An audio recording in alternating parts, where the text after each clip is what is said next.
কালো মেয়ে সহজে স্বামীর ঘর ছাড়ে না। ও জানে যে এটা ছাড়ে গেলে আর একটা নাও পেতে পারি, কিন্তু সুন্দরী 12 হাতারি।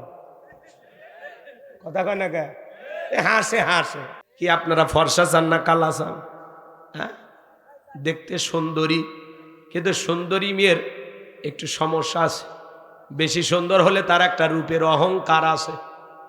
কথা কয় না কে? চেহারার যে গ্ল্যামার আছে না, ওর জন্য একটা অহংকার আসে।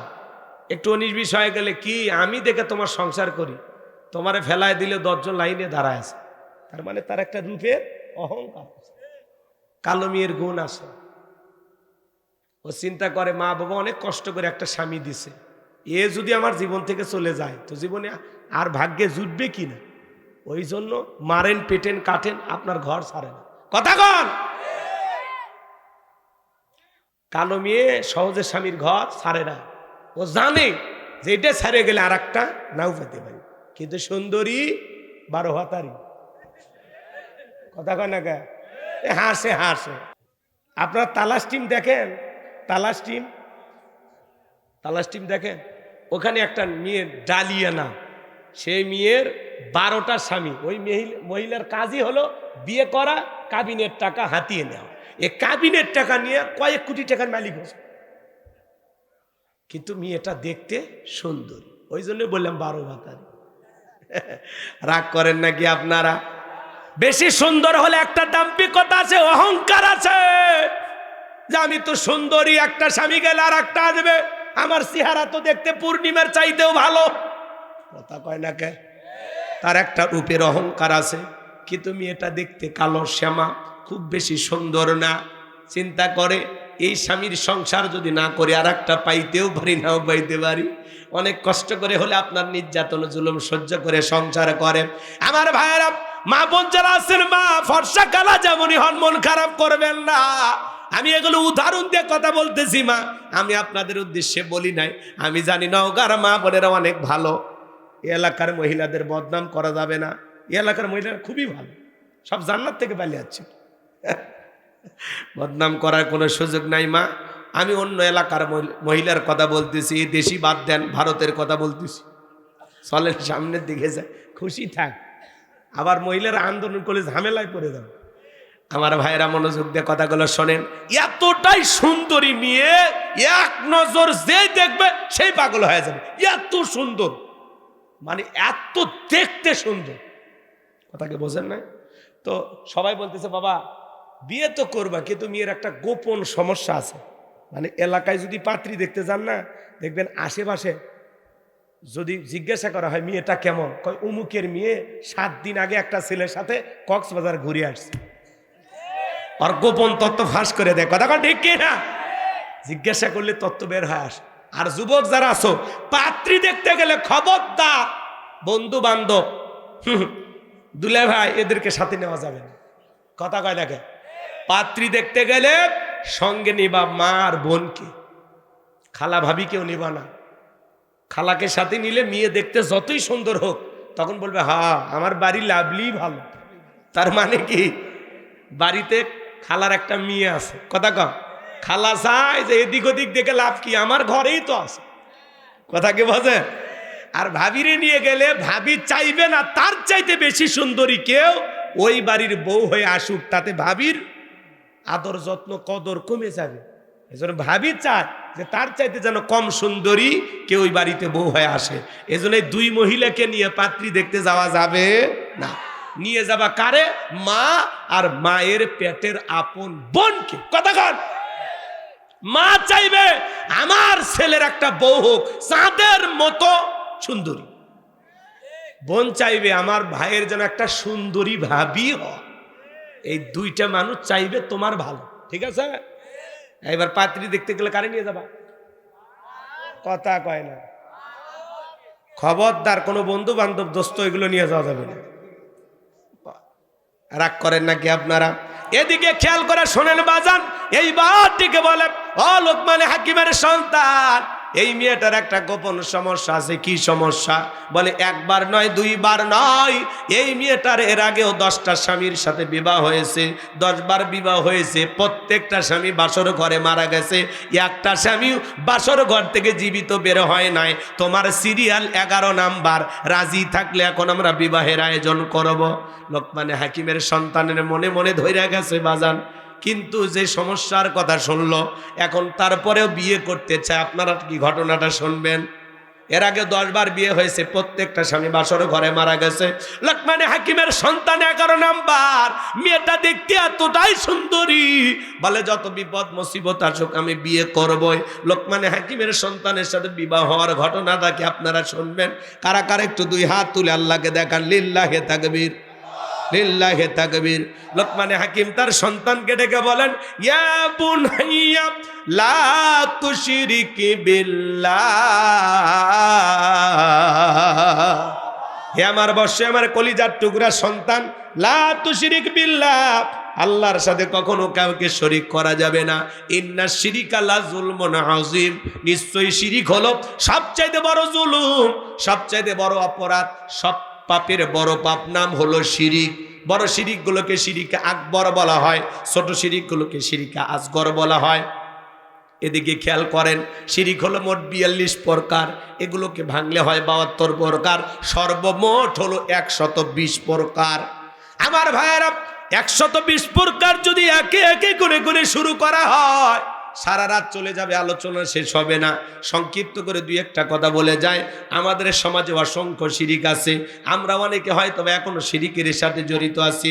মনে রাখবেন বাজান, মাজারে সেজদা দেওয়া কি শিরিক? একটু জোরে কর, মাজারে সেজদা দেওয়া কি শিরিক? মুসলমানের মাথা মাজারে নত হবে না, নত হবে মসজিদে। মাজারে সেজদা দিয়ে কি চান? যদি জীবনে কিছু চাওয়া লাগে, চাইতে হবে কার কাছে? ইয়্যাকা না'বুদু ওয়া ইয়্যাকা নাস্তাঈন, তোমার ইবাদত করি, তোমার গোলামি করি, সাহায্য তোমার কাছে চাই। জীবনে যদি কিছু চাওয়া লাগে আল্লাহর কাছে চাইতে হবে। মাজারে সিজদা দিয়া অনেক মা বোন আছে বিভিন্ন মাজারে গিয়ে সন্তান পাওয়ার আশায় মান্নত করে, সন্তান পাওয়ার আশায় মাজারে গম্বুজে সরিষার তেলে মালিশ করে, ওই তেলটা তল পেটে মাখে আর বলে, একটা বেটা দে রে আব্বা, একটা বেটা দে, তুই না বেটা দিলে বাবা বেটা দেবে কে? মাজারে পীর সাহেব কি ছেলে মেয়ের কারখানা খুলে বসে আছে? পৃথিবীর কোনো মাজারের পীর সাহেবের ক্ষমতা আছে কি আপনাকে একটা সন্তান দিতে পারে? ছেলে মেয়ে দেওয়ার একমাত্র মালিক কে? ইব্রাহিম খলিলুল্লাহ 86 বছর পর্যন্ত পাওয়ারফুল একজন পয়গম্বর, আল্লাহ তাআলার কাছে সন্তান চেয়েছেন। 86 বছর বয়সে আল্লাহ একটা সন্তান দিয়েছে। 86 বছর পর্যন্ত আল্লাহর কাছে বলছে, রব্বি হাবলি মিনাস সলিহিন, আল্লাহ একটা সৎ পুত্র দাও, নেককার সন্তান দাও। 86 বছরে আল্লাহ দোয়া কবুল করে ইব্রাহিম আলাইহিস সালামকে একটা সন্তান দিলেন। তাহলে ইব্রাহিম খলিলুল্লাহ মুসলিম জাতির পিতা, তাকে যদি আল্লাহ 86 বছর বয়সে সন্তান দেয়, এত বছর তিনি যদি ধৈর্য ধারণ করতে পারেন, আপনি আমি লাফালাফি করা যাবে? সন্তান চাইতে হবে তাহাজ্জুদের জায়নামাজে, সন্তান চাইতে হবে আল্লাহর কাছে। মা বোন যারা আওয়াজ শুনতেছেন, মা খবরদার কোনো মাজারে গিয়ে সন্তান চাইবেন না। সন্তান চাইবেন কার কাছে? জীবনে যদি কিছু প্রয়োজন হয় কার কাছে চাইতে হবে?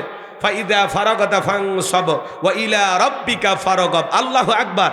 আল্লাহ বলেন, বান্দা তুমি যখন নিঃস্ব অসহায় দুর্বল হইবা, তোমার শূন্য হাতটা আমি আল্লাহর দিকে বেঁধে ধরো, তোমার শূন্য হাতটা আমি আল্লাহ পূর্ণ বানায় ফেরত দিব। বলুন সুবহানাল্লাহ। আমার ভাইয়েরা, মাজারে সিজদা দেওয়া শিরিক, পীরের পায়ে সিজদা দেওয়া শিরিক, নেতার পায়ে সিজদা দেওয়া শিরিক। এই মাথা আল্লাহ সারা দুনিয়ার কারো কাছে নত করা যাবে না। টিয়া পাখির কাছে যা ভাগ্য গণনা করা শিরিক, কবিরাজের কাছে যা ভাগ্য গণনা করা শিরিক। স্লোগান শোনেন না? আপনি কি মামলায় হেরে যাচ্ছেন, বিদেশে যেতে ভয় পাচ্ছেন, দাম্পত্য জীবনে অসুখী, ব্যবসা বাণিজ্যে লস খাইতেছেন, এক আংটিতে সব সমস্যার সমাধান। শেষ দর্শন আজমির জেমস হাউস, লিটন দেওয়ান চিস্তি, বসুন্ধরা সিটি কমপ্লেক্স, ঢাকা। কথা কয় না? এক আংটি দিয়ে যদি এত ঝামেলা মিটে যায়, তাহলে ওই দোকানদারে তো আংটি বেচা লাগতো না। এই হাতে 5টা, এই হাতে 5টা, 10টা আংটি ব্যবহার করে পৃথিবীর 1 নাম্বার ধনী হয়ে যেত। কথা বলেন ঠিক কি না? তাহলে ভরসা আংটির ওপর নাকি কার ওপর? জোরে বলেন। ট্রাকের পিছনে সেরা স্যান্ডেল ঝুলানো কেন? কয় দুর্ঘটনা থেকে বাঁচার জন্য।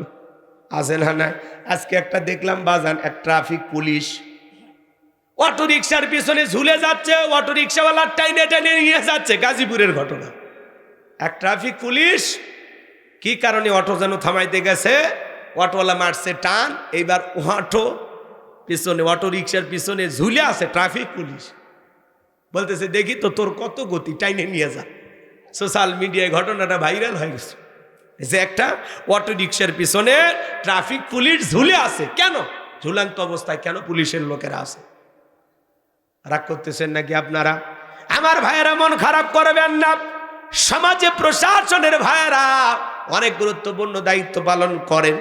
মাথায় রোদ, ছাতা নিয়ে দাঁড়িয়ে থাকে, কি খাখা রোদ, তারপরে দাঁড়িয়ে থাকে ট্রাফিক পুলিশেরা। কথা বলেন ঠিক কি না? রাগ করেন আমার কথায়। কয়েকদিন আগে বাংলাদেশের আর একজন পুলিশের ভাইয়েরা কিভাবে ছত্রভঙ্গ করলেন দেখলেন না? মাটির উপরে বাড়ি মারে। কথা বলেন। রাস্তায় যে খুঁটি আছে, বিদ্যুতের খুঁটি, খুঁটিতে বাড়ি মারে, তাও মানুষজনকে পিটাই না, লোকজনকে না মাইরা খালি এরকম মারার ভান কইরা মিছিলটা ছত্রভঙ্গ করে দিলেন। এই কারণে পুলিশের প্রশংসা করতেছেন। এইরকম পুলিশ আমরা তো দেখিনি। নতুন স্বাধীনতা পেয়েছি, নতুন পুলিশের লোকের এই যে ছত্রভঙ্গ করে দেওয়ার একটা কৌশলও তারা দেখেছেন। যে ভাই এই কাজটা করেছেন, প্রশাসনের ভাই, তাকে সবাই সেলুট জানিয়েছেন। সারা পৃথিবীতে তাকে নিয়ে আলোচনা হচ্ছে। আল্লাহু আকবার বলেন। মানে জনগণের গায়ে পিটাচ্ছে না, খালি রাস্তাত মারতেছে, বিদ্যুতের খুঁটি পায় ওখানে বাড়ি মারতেছে, মানে খালি এমনি মারার ভান করছে, এই মারলাম, এই দিলাম, এই খালি বলছে, কিন্তু কারো গায়ে একটাও বাড়ি মারেনি। তার মানে এরকম কৌশল করেও মানুষকে ভয় দেখানো যায়। কথা বলে ঠিক কিনা?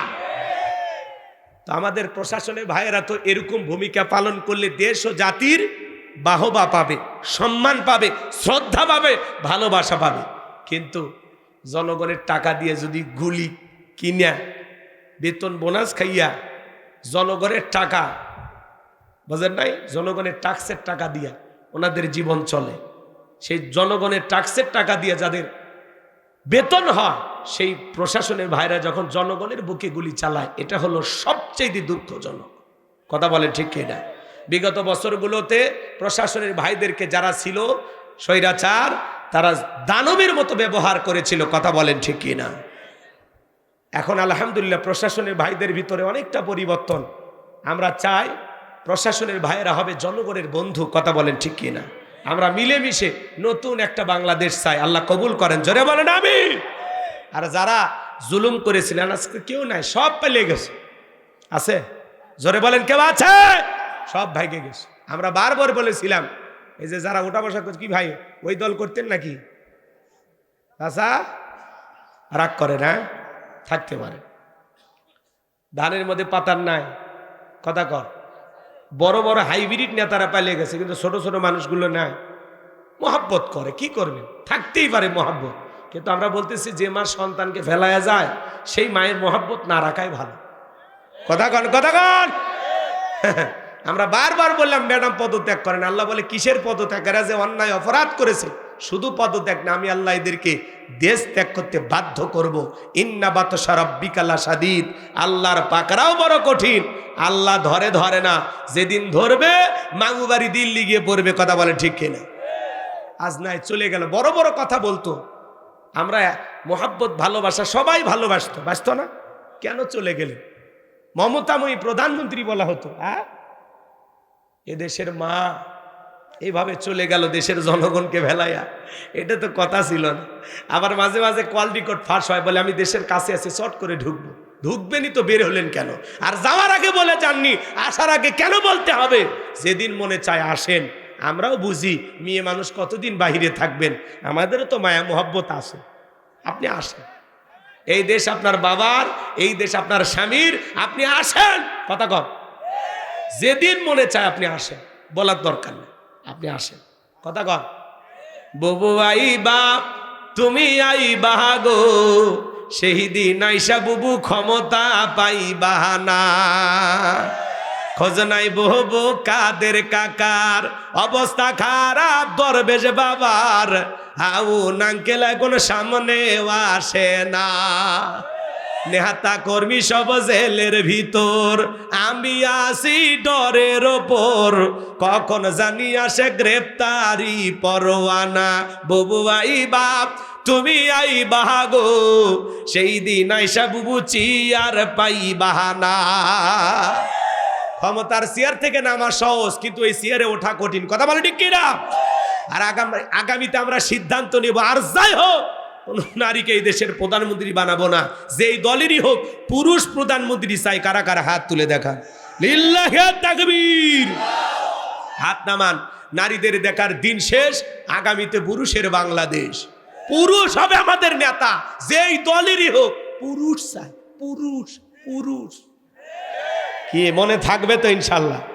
মেয়ে মানুষের রাগ বেশি, জেদ বেশি। দেখেন না, স্বামীর সাথে ঝগড়া লেগে হাড়ি পাতিল ভেঙে ফেলে দেয়, স্বামী তুলে আসার মারে, রাগ করে সংসার তুইয়া বাপের বাড়ির ভেঙে যায়, রাগ করিয়া 20 কোটি জনগণ তুইয়া ভারতে চলে গেছে। রাগ দেখেন, মেয়ে মানুষের রাগ দেখেন। অতএব সামনে রাগ জেদ করে এমন মানুষকে নিয়ে আসা যাবে না। পুরুষের দরকার আছে। কি আছে? কি আছে? ঠিক আছে, কি বলেছেন?